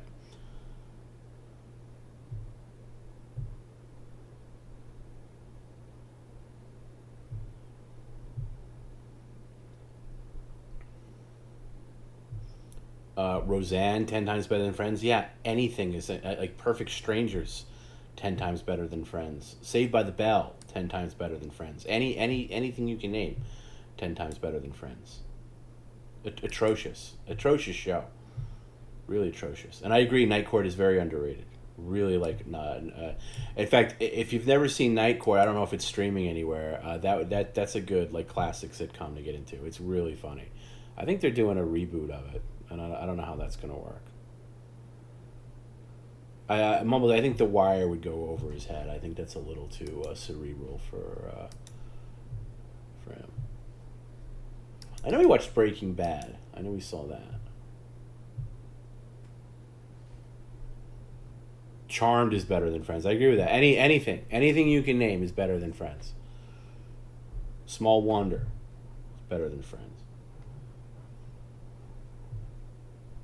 Just oh god, it's so bad. And it's so, you know what's bad about Friends? This is what's really bad about it. If I can articulate this properly, because a lot of other things fall victim to this. Good night, Cha-Cha. Sleep well. We're not going to stay up much later. The thing with Friends is I'm sure maybe the first season is eh. I've never seen it, but once it became like super popular with like I think girls liked it. It became a thing with girls, like younger girls, like teenage girls, older girls, and the show kind of fell in love with itself aesthetically in a way, where it now it and TV shows do this. They become victims of their own success. Sopranos came very close to falling into this trap, but they avoided it. They dipped in a little bit and they avoided it. But there is a certain point where shows like they know their ratings juggernaut, and you could just feel it watching it. You could feel the actors resonating their egos through their characters in a way, and it becomes irritating. Sequels can do this too. One of the modern examples I can think of that is that British Sherlock show, which I think is fucking ungodly awful. Although I like the first couple of movies, like the Sherlock with Benedict Cumberbatch, whatever the hell his name is. That's a show that got very hot really fast, and then all of the not successful, movies that came out in succession after the original lineup, they're all in love with themselves. Like the writing, you can feel it. You can like, there's certain things you can watch where success got to them, whether it got to the directors or the writers, or the producers, or the cast, or all the above. It just oozes from the screen that they're just in love with themselves, and they're taking whatever worked early on and exaggerating it, gaslighting it, and it becomes nauseating to watch. Comedies fall prey to this all the time. And I think that's the case with Friends, and there's a lot of other examples, but I just viscerally hate that show.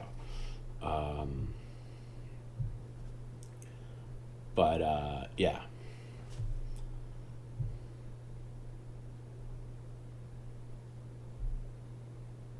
I've never seen Red Dwarf. I don't like British production. I don't like British. There's very few British shows I can stomach.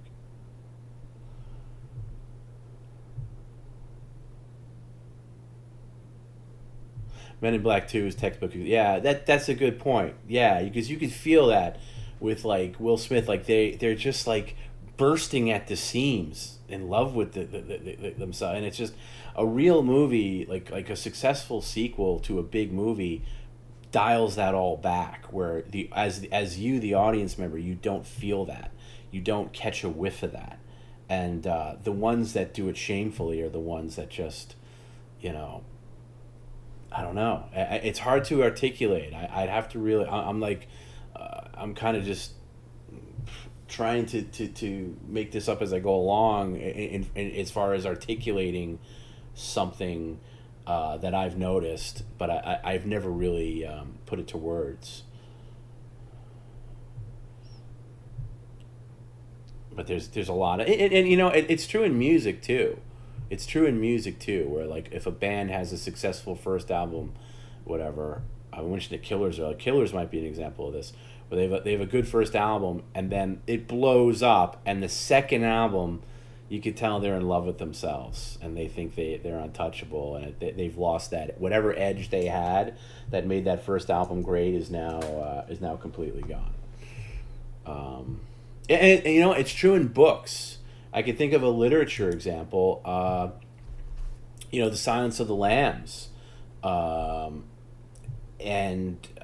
I think the success of that movie ruined Thomas Harris as a writer, because I remember reading Red Dragon. I remember reading Silence of the Lambs, both great books.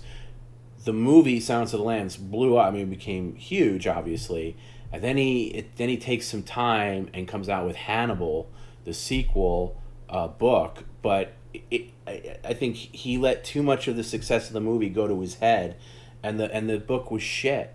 You know, if Silence of the Lambs had never been made into a movie, or it made into a movie and just wasn't successful, I think that next book would have been probably much better. But he let it. He's as a writer, he's in love with himself. He's never written anything after that. He was done. I think that's Mumble says his favorite. Oh my, I strongly disagree. I hated that book. Hated it.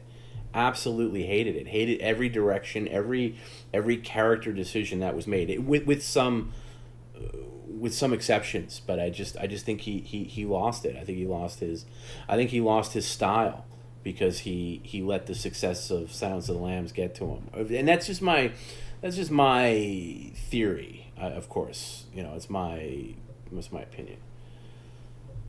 Silence is the least favorite of the trilogy. I mean, if you're talking about the books, Red Dragon's my favorite of the books. Silence of the Lambs is the best movie, but not even a contest, in my opinion. But if we're talking about the books, I prefer Red Dragon, and I haven't read them in ages, but I remember really getting into them.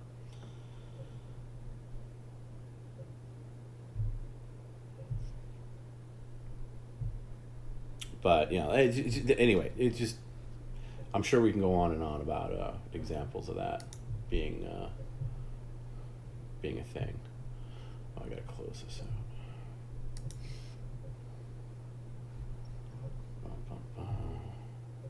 Yeah, I'm talking about the novels too. I get what you're saying. There's no way you would favor the movie. You don't like the... Okay, so if you like the book Hannibal, you don't like the movie then. There's no way you can like the movie. And like the book, there's parts of the movie I like. Yeah, okay, I agree with you. Yeah, Hannibal's the worst movie. But they're all good. I don't mind the Red Dragon with Edward Norton. I think that's actually very, very well made. It's underrated, actually. And I never saw that movie, Hannibal Rising, which is supposed to be like a prequel. I never saw it. I don't know if that's any good. Manhunter or Red Dragon is a great question. I think...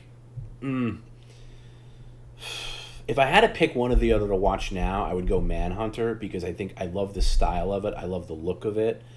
I think it's a great movie. I think it's a great looking movie. And I think Brian Cox actually is a very interesting Hannibal Lecter. But once Anthony Hopkins is in the role, you kind of eat it up. He's a little hammy. He's almost on the cusp of what we're talking about in Red Dragon. And to a certain extent in Hannibal, Anthony Hopkins' performance as Hannibal Lecter, he's a little carried away with himself, I'll say, right on the edge, but not to the point where it's super obvious. But I think the best on-screen Hannibal is still Mads Mikkelsen in the TV series Hannibal. And if you haven't seen the TV series Hannibal, rush to see that immediately. It's that's to me the best on-screen adaptation of the character. The story overall, is a little rushed at parts, but it's fantastic. How is the weather? It seemed to have stopped raining, actually. Let me open this window. It's quiet. Yeah, it seems like the worst is over. Oh, he wrote Hannibal Rising as well. And yeah, I agree. Yeah, Mads Mikkelsen's Lecter is far more nuanced. I feel he's closer to the book Lecter. Very good. I would hope at some point that the show comes back. I'd love to see a fourth season of Hannibal, or like or have that universe enter into Silence of the Lambs territory and beyond. He's just so good.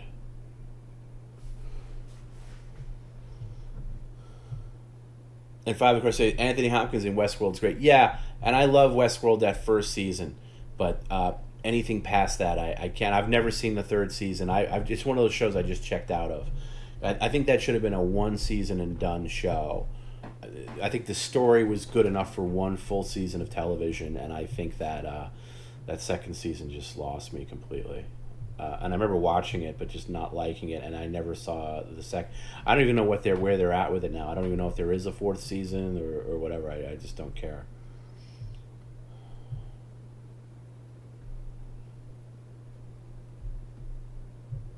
Yeah, I agree with Michael Mann gave Manhunter a Miami Vice vibe. Yeah, but it works in a way, especially now in almost a retro way.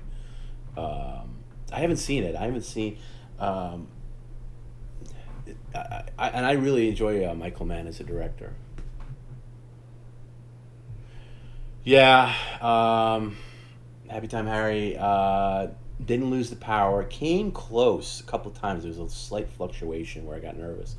But no, and like the towels, there was just this. I have this door, these like doors that lead up to the yard, and that had some water. So I had the towels here. I should probably actually take care of that right now.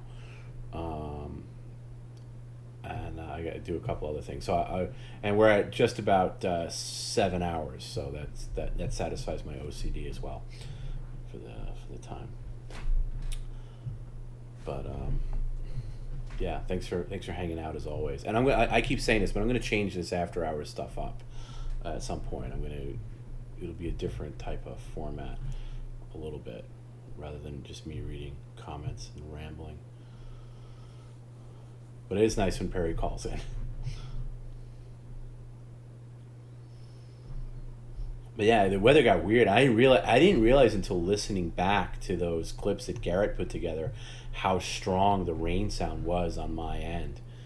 I tried to mute myself as much as possible tonight, but boy, yeah.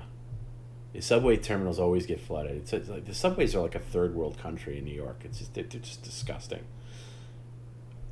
Really, I'm just so out of New York City to me is just, it's sad to say, it's so unappealing to me. That's why I moved out of the city. And I was in there recently, and every time I'm in, it's just less and less of that appeal that I once had. No, that's nice of you to say, General Diprov. Reading comments and rambling is why I stay on the after show.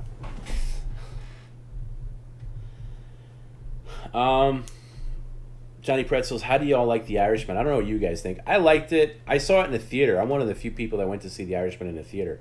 I refused to see that on Netflix. It was limited theaters. I went to go see it. It's fine, but it feels Netflixy. It feels made for TV. It feels like it should have been done 15 years ago. Had some great moments. Had some very Scorsesean flashes, but felt derivative of other things in parts. A little too long, and also I think the thing that everybody says about it is the de-aging just is not satisfying. It doesn't completely work. For a film like that, it really needed to work, and I think it's more distracting than anything else. And I think a better budget, really that had to be a phenomenal special effect, and it wasn't. And also it does, and again, this has been said before, but when you de-age somebody, you can visually make them look younger, but it doesn't change the way they move, the way they walk. And that scene where De Niro shoots that mobster in like Little Italy in the restaurant and has to run out. I mean, he literally shuffles like an old man, and I think he's supposed to be in his 30s at that point. It doesn't work, but it's good. But it's good. It's very good. I enjoy seeing it in the theater. I saw it straight through. I didn't take a pee break or anything like that. I didn't check my phone, because those are all the distractions that I hate about watching movies at home. You can pause it, you can, go get a drink and come, all these things, and when you're in a theater, you're locked into it. But it was weird. Like even in the theater, like when the movie started, you had the Netflix logo and that sound effect, the Netflix sound effect, which was strange. So I felt like I was watching it on TV in a big screen, if that makes any sense. But it was a decently crowded theater, and like people reacted to certain things, laughed at certain lines, and that was fun. But yeah, I agree with Caboose. Says it's a little overrated, but if you're a huge Scorsese guy, you'd love it, I guess. Which is exactly how I feel about it. It's not ranked among the very best Scorsese. There's a curve with Scorsese where I think he drops off at a certain point. Johnny Pretzel says there's a lot of things that were done really well, especially, but it doesn't land with, it's like the empathy is not there or something, but the more you watch, there's a lot of quality shit. Yeah, I've only seen it the one time, and maybe I'll watch it again at some point. But I agree with you. There's some things that don't land. There's there's a humanity there that lingers, but it doesn't hit home the way like Goodfellas hits, or the way Raging Bull hits, or the way Taxi Driver hits, or it feels more like, and I'm not a I'm not a huge fan of The Departed. I don't love modern Scorsese, and I think it starts around that era. I'm not huge on Gangs in New York, even though I appreciate it. I like aspects of it. I love Daniel Day-Lewis in Gangs in New York, but I don't love the movie overall. And same thing with like Wolf of Wall Street. I like, it's fine, but it's missing something. It doesn't, it feels like Wolf of Wall Street feels like a TV movie, a very well done TV movie, but a TV movie nonetheless. And that's kind of The Irishman, even though The Irishman is made for TV, technically. But I like it, and I think it. Joe Pesci's last film, probably. He's a very unusual guy. I can't see him doing it, and it could be De Niro's last decent movie. All that stuff. I don't know. It's fine. It's good. Like, I don't think anybody says it's a bad movie.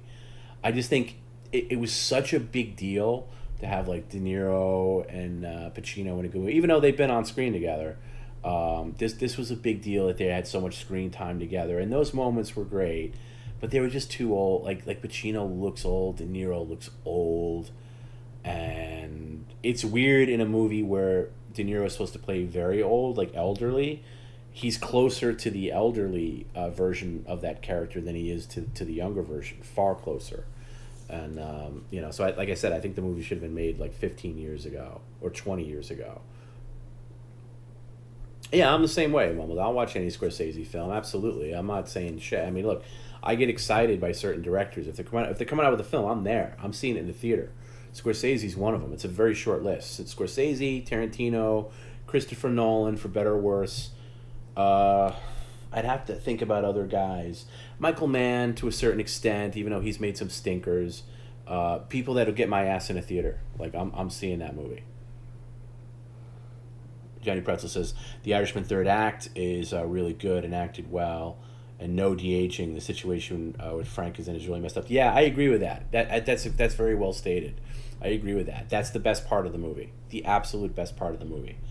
When you're done with the flashbacks and you're kind of in that middle period, that's very good. It's rock. That's kind of rock. That's where the movie shines, in my opinion. And I think De Niro does a really good job. And what I really enjoyed about watching it in the theater is watching De Niro act in a quality piece again. Because De Niro's very good in it. He's got some great moments in it, as does everybody. Like Pacino does a great job, even though he's playing kind of a caricature of Hoffa. Pesci's great. He's always great. But it was fun to see De Niro in a non-shitty movie. You know what I mean? Like, it was like it had been so long to see De Niro in anything meaningful. So that was good, and that's always nice when like an actor that you not necessarily love or respect or whatever, but somebody you've grown up with, and you like their work, and then they just fall off and they just do shit, and then once in a while they'll do a good movie, and it reminds you of how great they were. It's based on a book called I heard you paint houses or something like that, or I heard something along those lines, and it's questionable. Like, there's people that say that the movie's outright fiction in terms of what happened to Jimmy Hoffa, and they give too much credibility to the De Niro character, and he really wasn't that big of a deal. He was kind of a schmo. And then other people say, no, this is how it happened. So I kind of like the mystery of it, and the fact that they just went in on this version of the story. Personally, I was waiting for another Meet the Parents video. See, that's where De Niro loses you. And Pacino also did that same nosedive at the same time. They just made the thing. I didn't see Dirty Grandpa, Mumble, so I can't speak for its validity. But what do I think happened to Hoffa? Who the fuck knows? I don't know. I mean, I find the events the way they're depicted in The Irishman a little too hard to believe. Even though the guy Frank in real life confessed that that's what happened, which is what the book is based on. There's FBI guys that worked on that case that swear up and down that didn't that it happened like it was just a regular mob hit. It was definitely a mob hit. I mean, that's for sure. What happened? But there's all these kind of things. He was put in the. He was put in Giant Stadium as they were laying that down in that swampland, which I find hard to believe. Like, how are you going to move him from Michigan to Jersey? So I think that's nonsense. But it's interesting. I've always been interested in Hoffa because Hoffa was this character that you always heard about, and there was that Jack Nicholson movie that came out. It's directed by Danny DeVito. It's actually not bad. Called Hoffa, and I don't remember how they handled his death or something. I don't think they really show it on screen. I think they kind of do, and they cut away from it. Pacino still did biopics like Kevorkian and Spectre. Yeah, those came much later, though. And don't say that he didn't stoop as low as Pacino, but do you remember that movie he did called like Simone or something? Wasn't it like with the virtual reality chick? He did his share of clunkers, but I agree. He didn't go as low as De Niro went real low. Pacino didn't quite. Yeah, it would be unfair to say that he went in the same way as thing.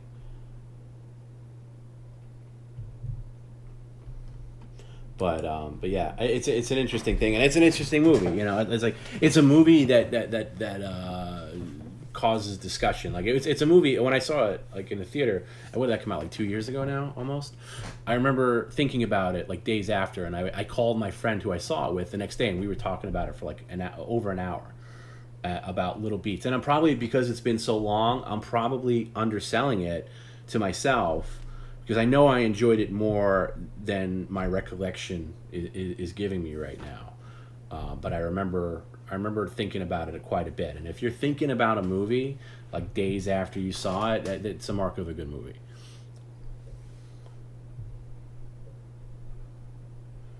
Simone was bad. You saw it in the theater? Oh, I didn't see it in the theater. I think I saw it on cable or something like that, and it was bad.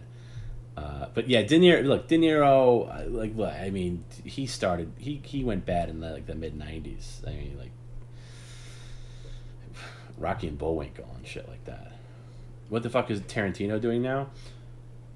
I don't know. I heard a rumor that he's gonna do fucking Kill Bill 3, and I really hope that's not the direction he goes in.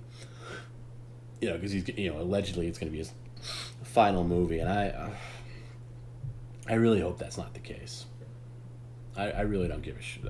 I don't really care about Kill Bill. I mean, it was fine. The movies were okay. Definitely not at the top of my list. But if he's going to do another movie and make it Kill Bill 3, I don't know. I feel like that's such an obvious choice.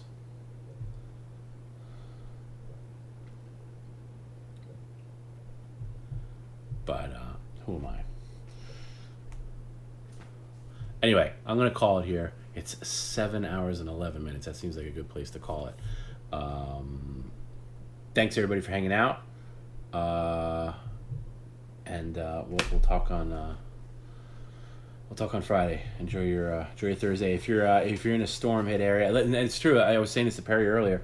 I did get messages from a lot of people that were in storm riddled areas that had no power, and they prioritized charging their devices so they can watch PCL tonight, which is great. But I hope they also have power to do the things they need to do.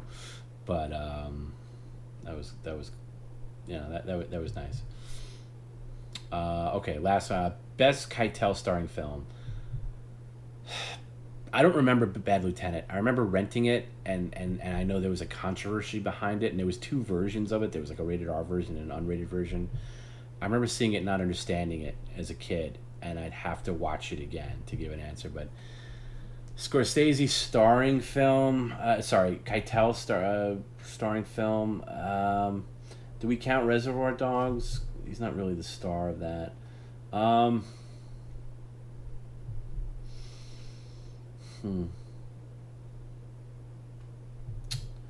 It's a good question. Um, Sister Act, uh, Mean Streets, maybe. I don't know. He's such a good supporting character. He doesn't really. He doesn't. He's not a. As a lead, I guess you'd go with Bad Lieutenant, but I have no. I have no memory of it really. I'd have to see it again. Yeah, I agree with Johnny Pretzel's Kill Bill is least favorite, but the Carradine scene in Kill Bill 2, well, Carradine's not in the first one. It's Carradine, any scene he's in the second Kill Bill makes the movie. But all right, bye Tracy. We're gonna hear from Tracy on Sunday, so no pressure or anything. Yeah, Pulp Fiction is Keitel's amazing in that. I'm gonna see it again. I'll make an effort because I trust your judgment, Mumbles. I'll make an effort to see Bad Lieutenant again at some point because I watched it through a kid's eyes, and I think I only watched it because I knew like it had gotten press that it was like, you know, like really raunchy or like raw, you know, too hot for theaters or something like that. And I think I rented it and didn't understand it or whatever, but. I'll watch it again at some point. I'm gonna have to table it for when I get my shits together here because I don't have any good movie watching environment here yet. There's been so many things going on, so but I will. But okay, thanks guys, and I'll see you on Friday for reals. Good night, sleep well, and yeah, we'll see you Friday. Good night.